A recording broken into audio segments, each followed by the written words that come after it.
We're doing it? We are doing it. Do I sound okay? It looks like it. Yes, you are definitely sounding okay. If not, I'm sure we can fix it later. Are we recording? You know what? You don't need to fix it. You pretty good always. You know that. Are we recording right now? Yes, no, Okay. we are going. We're 23 seconds in. Okay. Yes. So, We are back. Yes. Second week. We are back. Second week. Let's talk about it now. Yes. To start off, I would like to say a very special thanks to Jeffrey Stavold. My friend, my dear friend. Our first subscriber. Thank you, Jeff. Follow us on our social media. At venus.and.kane at Instagram. Facebook. And Facebook, yes. Make sure you get involved. We are having conversations that are for everyone. And we want your feedback, so yes. We will give on our Facebook page all the information so you can contact us. And I do realize these are our opinions. Yes. And they are meant to get you to open your mind and think about it. And tell us how you feel about it. Episode number 2, it is about prejudice and racism. Can you give us the definition of racism, please? So what we have as the definition of racism is the belief that people's qualities are influenced by their race and that the members of other races are not as good as the members of your own, or the resulting unfair treatment of members of that race. Racism involves an unequal distribution of power. That too. The first thing when you say that racism involves an unequal distribution of power, the first thing that comes to my mind is President Obama. Why? Explain. We didn't find out until Trump was in office that all of the senators purposefully blocked all of Obama's decisions. Oh, yeah. Yeah. Well, I have to say that since Obama, I finally understood how American politics work. Yes. And it's tricky. Really grateful of being there and, living the Obama time, because I thought that guy was so, how would you say, brave. I thought that guy and his family were so brave to face the world, to face America, to face racist America, and try and give it all. So I'm a fan. I know that not everybody is a fan of Barack Obama, but I would like to say to that man, merci beaucoup. Yes. Even without him saying anything, the children who grew up while he was president, they don't see a black man being president as a weird thing. As a black president in America, he couldn't really take side. He couldn't. It would have been damaging for him. Because what does it mean? Is he only the president of black people? He wanted to. I understand. Yes, I and understand. that's very important. I'm you're sorry. Right. No, you're right. He's everybody's president. I agree. You can't just take side because you're black, and then you're going to tell me, yeah, but what about the other white presidents? Yes. Okay, but we are talking about Barack Obama, and I think that man gave hope to people who had nothing. He did the right thing. I think he did, and I think even if yes, it must have been terribly tiring and trying to put some new rules into place and getting blocked all the time, or even putting things into place. And now we know that Trump and his crew just erased that. Yeah, it must be heartbreaking, but he tried, and I think that. Open doors to other people who are willing to do better. Yeah. Let's get back to that second word. Now the second one, prejudice. Yeah. Showing an unreasonable dislike for something or someone, an unfair and unreasonable opinion or feeling, especially when formed without thought or knowledge. Anything, you could be prejudiced against it. Because of a lack of knowledge. We completely agree, and I think that's why, I think for me, it's very important to explain those words, to explain why it's so confusing, because we tend to say, "Oh, that guy's racist." Most of the time, I think, no, that guy is missing information. Yes. Sometimes missing education. That's it. Sometimes just he doesn't know what he's talking about. He's or never woke up on the wrong side of the bed. Exactement. Yeah. He doesn't even know the people he's judging and misjudging. In a way, being prejudiced for me is less damaging than being racist. For me, that's my point of view. Yes. So I repeat, that's my point of view. I really have the feeling that when you're racist, it's in you. It's part of your genes. It's part of your heritage. But do you have to know it? What do you mean? Do you have to know it? It's in you. Yeah. Because of the way you was raised and all of that. Mom and daddy were racist, and they told you that's the way it is. So, would you understand you're being racist if that's how you were taught? I think you do. At some point, you get. I think. Well, But how? Well, socializing, the outside world. You do realize at some point in your life that even if mommy and daddy are saying it's great, keep on like that, it's not right. You go to school. You meet, hopefully, other people, other races, and you realize that some people, same color as you, are not treating them that way. Or you even realize that they are not that bad, and you even start to like them. Right. And you question what mommy and daddy said. I've seen that. Okay, that's when you make your own mind. Easy way, I'm going to do what mommy and daddy said. Easy. I stay in the family. Yes. I don't betray anyone. I'm not outcast. Before late teenagers, I think it's hard for a child to make that mid to late teenage. Before then, it's hard for them to make that type of assessment of their parents. Oh no, I don't think so. I think a child is on the contrary. Actually, I think a child is so pure at the beginning that yes, you can do whatever you want with a child. Whatever you want, you can make him a great racist or a very nice person, open to the world and all. And I think they meet and their mind is open to so much that at some point they do get all the info and make their own choices. I don't think that kids are innocent, brainless parasite that you need to just feed and get to bed. Right. They think. Especially today, they do have a brain, and they question parents. They will question you. They will challenge you. They will challenge what you say. And thanks God, most of the kids have other people to talk to. I remember exactly when I faced racism for the first time. Right. Nursery. My teacher and the team in that school, nursery, were openly racist. And I was a young kid. I remember not being treated like the other kids. Right. With my younger sister, who was a very fragile kid and who needed assistance because she was very fragile back then.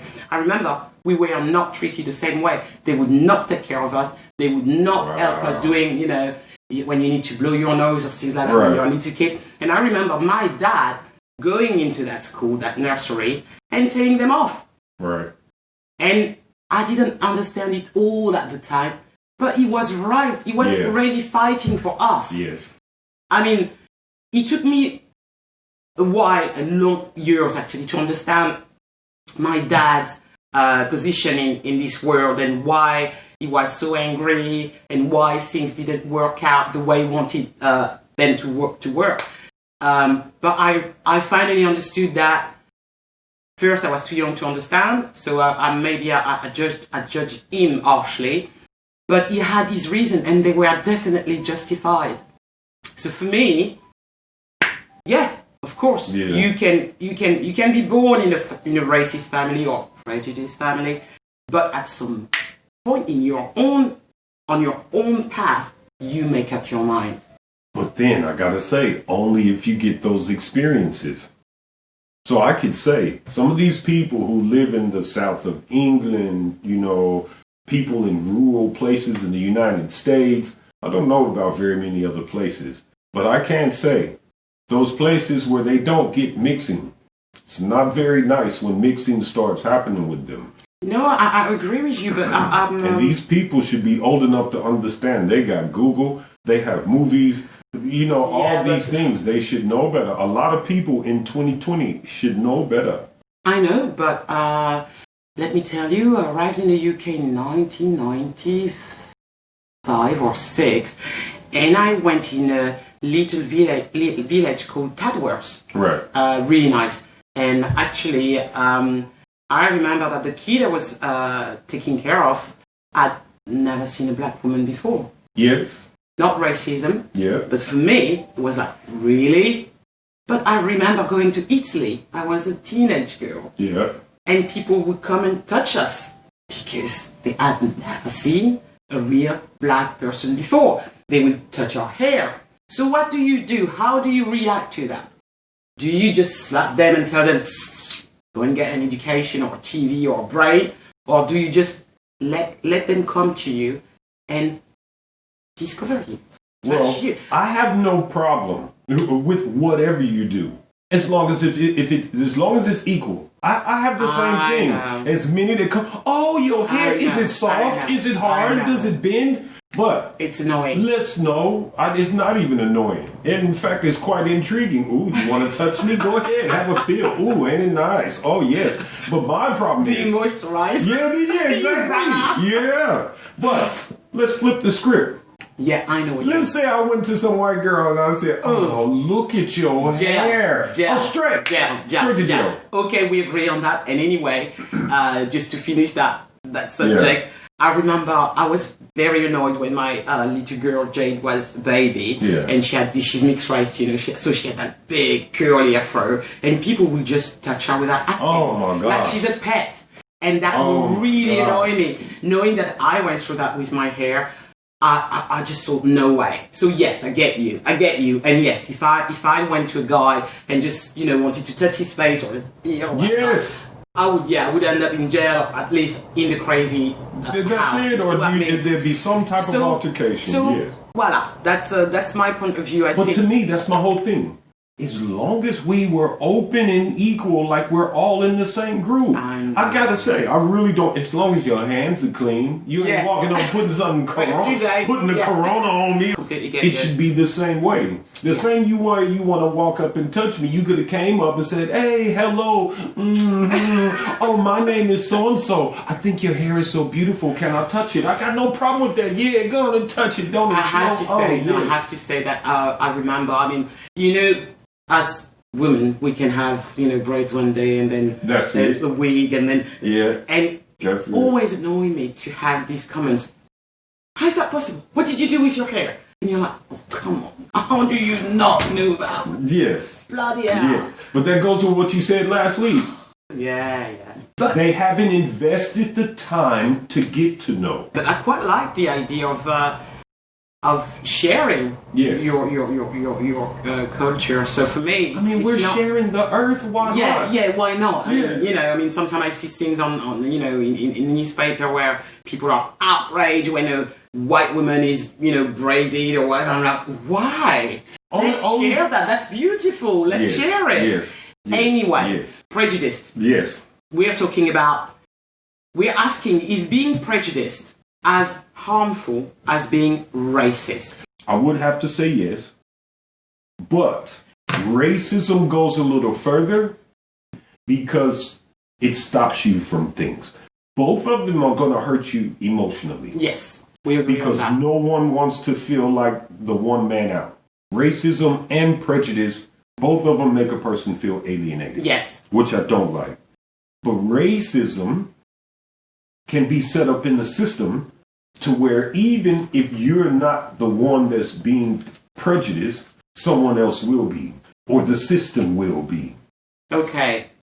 But from my point of view, no, being prejudiced is not as harmful as being racist. In a way where I think that when you're prejudiced, you can be saved. In a way that's, maybe... I see, yes. It's kind of like, it's a very, very short... how do you say, summary of the the idea I have. But whereas when you're racist, it's like trying to Yes. get a tree out of earth. It's like your roots are in it. Prejudice, you might not like my accent. I mean, what I'm trying to say, racist is you don't like me or no one like me. Yeah, the whole of you. It's no way. So yeah, for me, prejudice is less harmful because I have the feeling that I can still do something about that. I can still talk to that person. I can still show them that I'm a nice human being. I can still maybe pull them towards me in a good way and open their mind. I believe that yes, even I am prejudiced when you think about it. I mean, honestly, I am. We all will have some prejudice. I think we all kind of, It's but I'm nature. always willing to learn. Always. Let me tell you about something that happened to me this week, actually. I was in a cab, okay? Mm-hmm. I was in a cab, and the driver was from Somalia, okay? And there's one country that I really fear. It's Russia. Really? I mean, I'm sorry, but I really fear Russia. I've got the feeling that Russian people are racist, that it's a dangerous country for black people, etc., etc., etc. I am prejudiced. Why? Because I was talking to that guy and he was like, oh, you've got a French accent. I said, yes, I was born in Paris. We started talking about Somalia, France, Benin. And the guy tells me, you know what? I speak Russian. And I was like, what? How come? Well, he did his studies in Russia during the Soviet Union.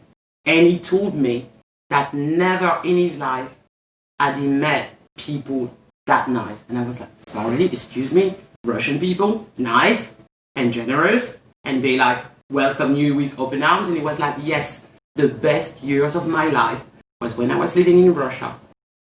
And I was like, okay, Venus, think again. From Russia? Think again. Definitely Russia. It wasn't Ukraine or anything like that. It was no. So I thought, I love that kind of how do you say exchange, because I was dead on Russia. No way, never. Right. And all of a sudden I was like, someone from Somalia just told me he had the best years of his life in Russia.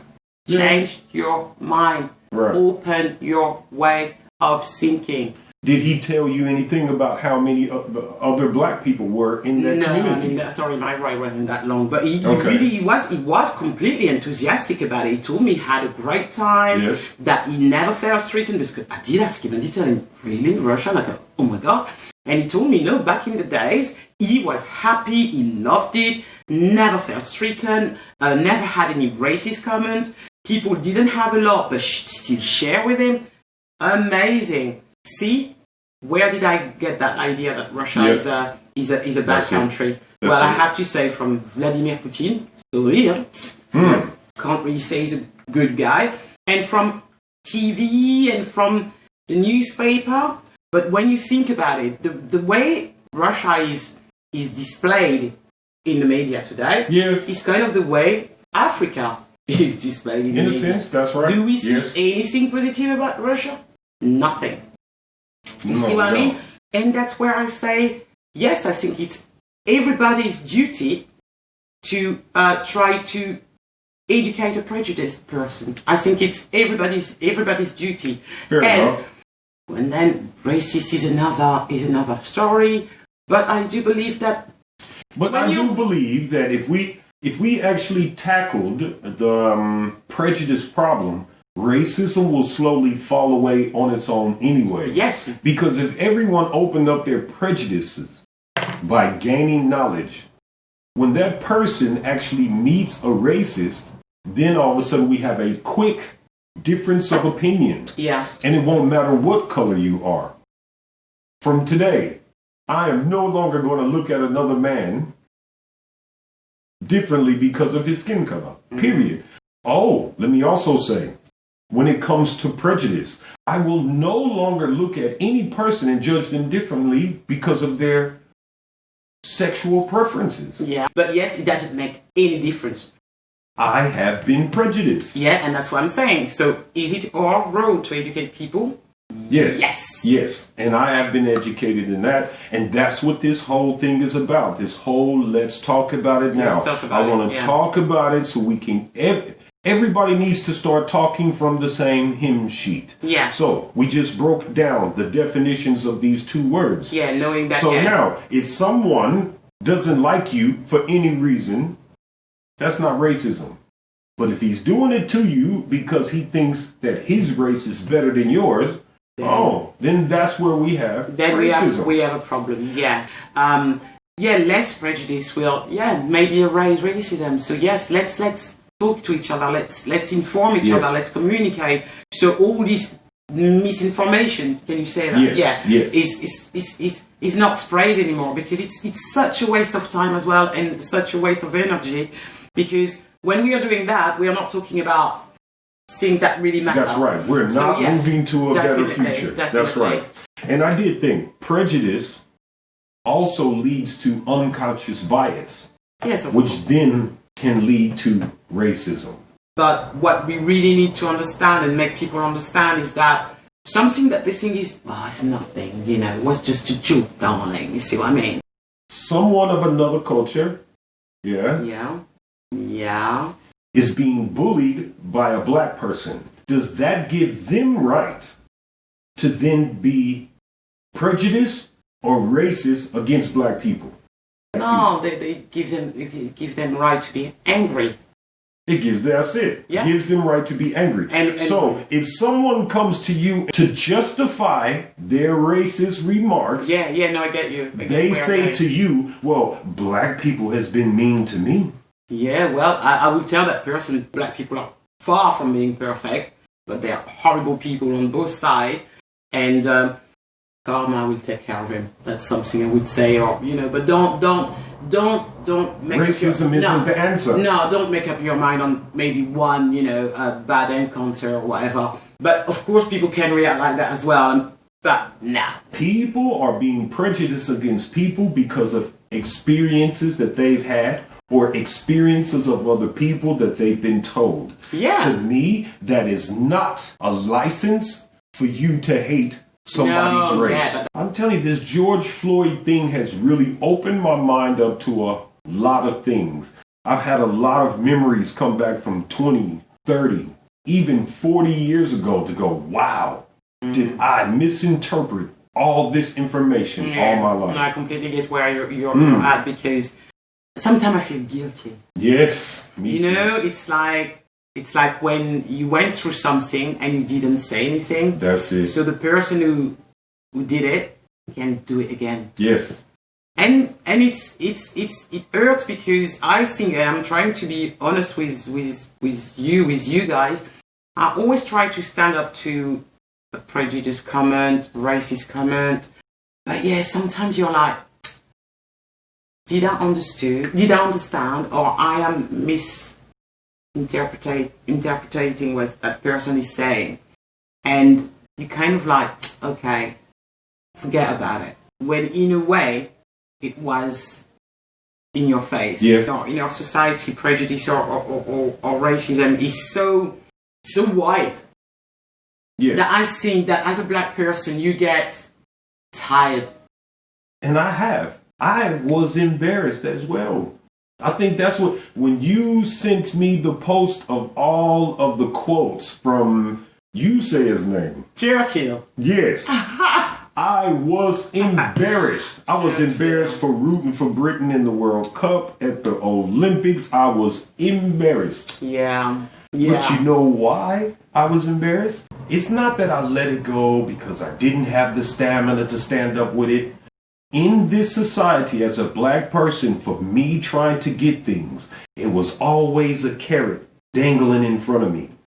And I knew if I stand up for myself right now, I'm not going to get to that carrot. My whole path that I saw for my future is going to be broken down. And I haven't quite got what I want out of this situation yet. So let me shut up and go ahead and take it. Oh, yeah, I know it's frustrating, but I know in a couple more days or a couple more weeks or a couple more years, I'm going to get here. Yeah, but don't you think that we kind of do damage when we don't Of course we do damage. And that's why my heart bleeds right now. Because I've been so embarrassed about my own personal action. Well, since George Floyd's death, I've had some very heated conversation with some of my white friends. And very good friends. And actually we're still friends because we are good friends. I was able to listen and argue and maybe fight my opinion, and same on the other side. I didn't lose any friend, but there's one thing that I'm going to say here, is that never in my life will I just shut it to make you feel, or whoever is not at ease with what I can say from time to time, to make you feel more at ease. I mean, if I'm not happy with a conversation, a bad joke, what you would call a bad joke, but I would call a racist joke or prejudice joke, I will voice it. I will say it. And if we have to argue, if we have to disagree, if I have to lose a friend, I will do it. Yes. Because you have to. No, then if you don't say anything, then you can't complain when they call you. Absolutely right. Whatever they want to call you. The way it plays out in our society. I think they all play out differently. Oh yeah, I mean honestly. I think every one of those places play it out differently. For me, racism was in France, not in the UK. Even if, as I said last time, the way it is so subtle. Sometimes you don't even see it. And I like the way you put it here. You said it's polite. It's polite. Polite very racism. Polite. It's quite funny, It's lovely. You see what I mean? Because I can say, when I first got here, I said, boy, the racism here is... oh, yes. First class. I can actually still go home and go, huh? No, it's awful. I mean, we are joking about it, but it's awful because I've been here for 8 years, and first years, blame was wow. You know what? I was kind of like taking a rest from living in France. I know what you mean. Me too. I swear, I'm sorry. I'm sorry. And then you stop understanding people. That's it. Seeing how they talk, how lovely they are, when in a way they are saying something, and it's what I call polite racism. And it is wow. You wake up thinking, but that's worse than when someone in France will tell you, oh my God, for someone of your race, you do well, you work well. Is it? Yeah. You're laughing, but someone... I know. That's how American is, man. You're laughing, but someone told me... They will. You a good boy. You know that? Boy, you one of them good boys. I like you. Yeah, I mean, you think, oh dear. And in fact, it's the same pain. It's the same insult. Yes. So the next question. Can a black man be racist? Can a black man be racist? I want to insist on the can vs be. Because I remember that's one of your questions. Yes. And as soon as you said, can a black man be racist? I said, no. And in fact, yes. First of all, I would like to say any man could be racist. From the definition that we just gave, oh yeah, any man could be racist. Definitely. Obama could have been racist. Why wasn't he? Yeah, we are talking about power. Yeah, when it comes to this definition that we gave about racism, he had the power. He wasn't. Because what we're saying really, well, that's our point of view, is that of course you can be racist if you have the power to be racist. Meaning, if you can prevent another race from evolving in society. Yes. As any other. That's it. Do we agree? 100%. Is my English good 100%. enough? Is my accent good enough? I got you. Yeah, you got me. So yes, Obama had the power to be racist. Obama had the power to say, you know what? White people today, you're going to have less than black people. He can do that. He could have done it. He tried to balance it all. Yes. We know the result. And see, I want to go over this definition again. Racism, the belief that people's qualities are influenced by their race and that the members of other races are not as good as the members of your own, or the resulting of unfair treatment of members of that race. Tell me. what is a race? Oh dear. You know, it's just, what is a race? And also, here's another one. Thinking of that. So, pondering that, racism, I decided to look up ism. Ism? Ism, yes. Indian word for race. Ism. Go ahead. Yes. Yeah, let me pull this up for you. Ism. It's very, very interesting. So an ism is a distinctive practice, system, or philosophy, typically a political, ideological, or artistic movement. So this means that this is a philosophical, political, ideology, or artistic movement about race. Yeah. So I could turn to you and go, do you think that, you know, the white people are really the best businessmen out in the world? Because they really have set all this stuff up and it is going pretty good. Mm-hmm.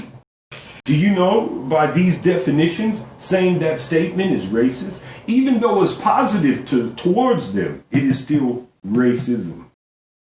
Except it's not derogatory the way I just used it. Yeah. It's derogatory towards anybody who was not part of that group in saying that. Yeah. Quite funny, this word, ism. Yes. Racism. This makes it, to me, the ism part of racism makes all of it a farce. The whole thing, racism itself, is a farce because it is someone's ideology to put in someone else's mind for everyone to be controlled under the same idea. Yeah, I get what you're saying. Yeah, you went far, babe. Yeah, because what is race? There is only a human race. As we have this conversation, I'm thinking, there is only a human race.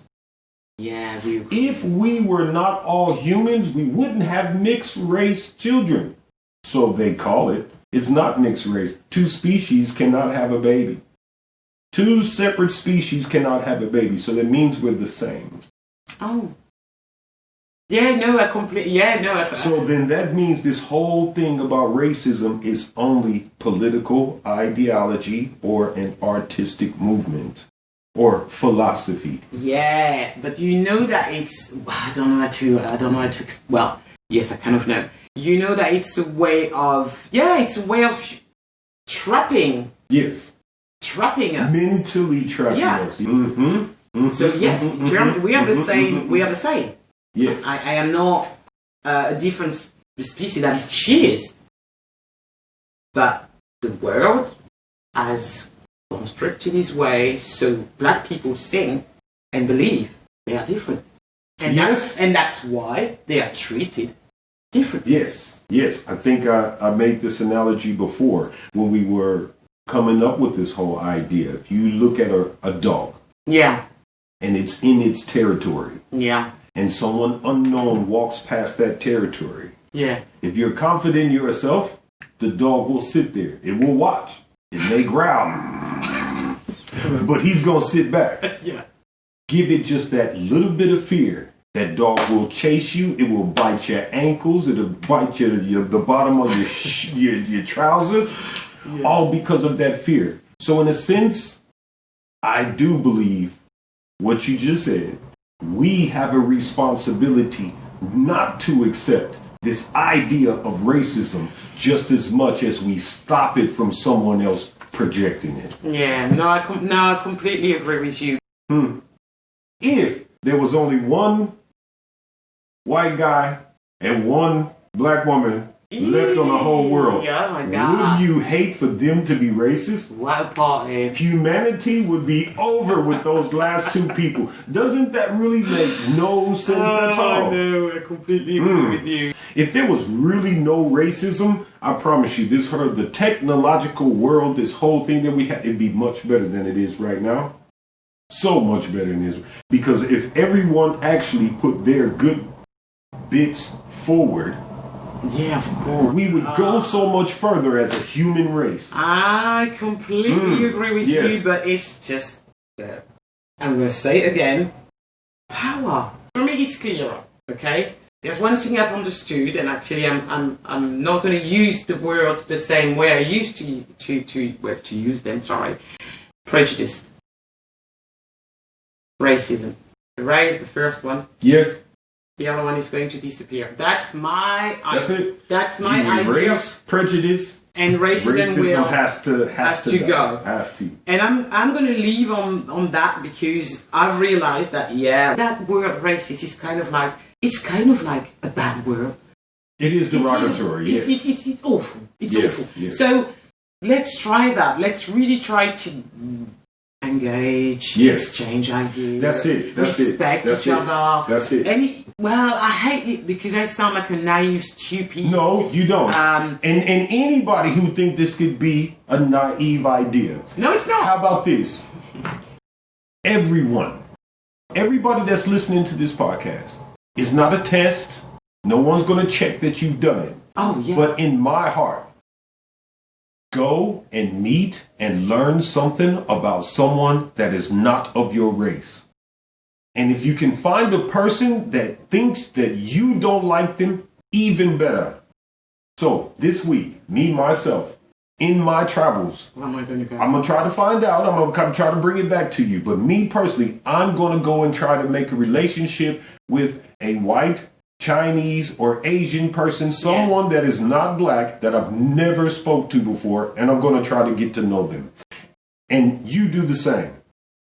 That's one way that we can start trying to make a movement. You get to know that one person, it will influence you to know someone else, or influence you not to be so hard on someone else's race. And not to spread misinformation. Yes. No, but yes, definitely. And get educated about something you don't know. It will diminish your prejudice. Well, thank you very much for tuning in for episode 2, Prejudice and Racism. Thank you. Yes, we're going to fix this. Together, we're going to fix this. The Facebook page is up as well. What's the name of the Facebook page? I don't remember. Facebook was Venus and Kane. Yeah, and the Insta is venus.and.kane. I lead. For the next 5 weeks, we are here for you. We're thinking about all of humanity, and we're trying to do our part. We want people to be more comfortable with each other so we can actually get to that beautiful world that we all want to live in. We will put on Facebook some articles if you want to read them. That's it. We have plenty here. We've got plenty here, so yes. I will, put them on Facebook. So let's communicate and let's meet next time for episode 3. Next week, same time, same place. Thank you very much. See you soon. Bye.